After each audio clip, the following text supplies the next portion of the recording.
guys, this is Bethany Talks Piano, and this is my series Royal Mistakes, where we go over conservatory songs and discuss the typical mistakes that students tend to make in some of these ones. This one is Burlesque in G major by Anonymous in grade 1 Royal Conservatory repertoire.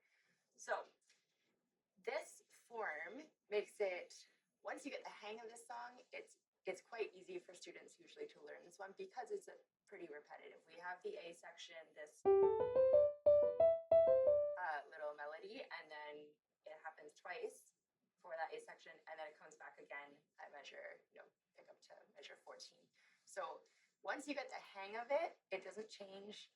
The left hand stays the same, right hand stays the same. So that's very helpful. However, getting the hang of it can be quite difficult.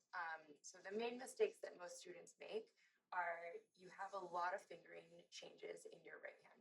You have this figure that goes up, which is pretty normal. We use all 5 fingers, but then we have to switch to finger 4, switch to finger 4 again, and then switch to 3, switch to 4, switch to 4, switch to 4.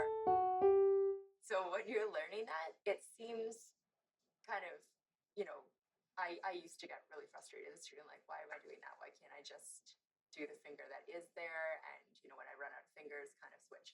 So the reason is, first of all, every finger has a little bit, like we try and control it, but a different weight.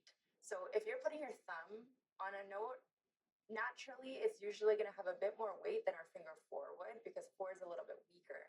So this composer, or whoever edited this song as well, has intentionally put finger 4 on each of those notes so that they sound the same. They're not going to be one that sticks out and is harder to control. Everything has the same weight, and it's the same figure, right? So we have this rhythm the whole time, right? And if I always have 4 there, I know I'm consistently putting on the same weight. Second reason would be if you do your own fingering and then you get down to this, I'm running out, I'm on 2 now. So now I have to put my thumb on F sharp, which is awkward when you're putting your thumb on a block note, and then I have to lift it to put it on G. So by putting 4 there, you are honoring the composer's request to have a slur on that phrase. He or she does not want it to sound right. They want the slur, which is impossible if you have your thumb here. So try and honor the finger 4 switch. And again, best way to do that, go very slow, look at your hand. I have 4, right? This one's not too bad because we just have 1, but then on the way down, we're doing 4, lift, 4, lift, 4, right? And just go over that a few times, like starting on the second part, I would just, and you can see my hand is literally lifting. I'm not, it's staying here. My wrist is coming up here so that I can literally think, oh, hey, you're giving yourself a physical cue to go, hey, body, we're switching fingers, right? If you don't, sometimes you'll forget, and then that's where the fingering gets a little bit dicey. Okay, that's the main struggle for your right hand. Your left hand is simple and complicated at the same time. You just have nice straight quarter notes the whole song, and it's actually the same in the B section, maybe except for 1 note. So it's very consistent.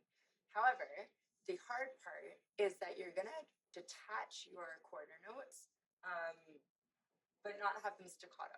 So that's quite difficult when we have these 16th notes in your right hand to not, on this note, do both like that, right? You want your left hand to be long,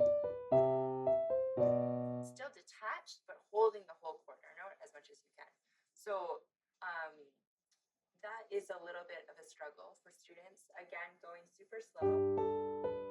And when I'm here lifting, right, making sure I'm actually lifting my note, I'm lifting, holding, lifting, right, off, right? You can physically mark it if you want. It should be kind of on the last 16th note, or if not, a little bit after that the left hand is detaching before the next quarter note. Yes. And the second thing is the cross, bit of a cross when you're getting to the one here. If you don't, and you just do 3, 4, now all of a sudden my pinky finger is on F sharp and I need to get all the way to D. So if my hand kind of is used to stretching like that, but if you're, I don't know, say 6, 7 years old, that's a big stretch, and it's like, especially when it's hands together, you're very likely to miss it. So that's why this composer has written that you cross your thumb onto A, so that when I'm here, my 5 is just naturally on the D. I'm not going to miss it. I'm not, as long as you remember finger 5, and as long as you're not stretched or kind of, in a weird position, then your finger 5 will naturally go onto that D. Okay, otherwise you get into this B section that has the first time where both hands are consistently quarter note, quarter note. So it's this nice pause. Not pause, you're still obviously moving, but just this brief, like, musically, which is why we have this forte. Oh, this is something different. We have new material. So make sure you bring that out, and then both hands are lifting at exactly the same time. I'm not slurring one hand, right? And I'm not making them staccato, which is a tendency for a lot of students. Your right hand, oh, I have these quarter notes, but still long. And then moving on. Yeah, so those are my brief notes for burlesque, because there's not quite as many things. You have a nice repetition. We have the A, B, A section, which I will talk about form in a different video, but we call that ternary. When we have A, then we have pick up to measure 9, we have this little brief B section of new material, and then it comes back pick up to measure 14, where we get the A section again. Yeah, so those are my notes. This has been Royal Mistakes, and I will see you next time. Thank you.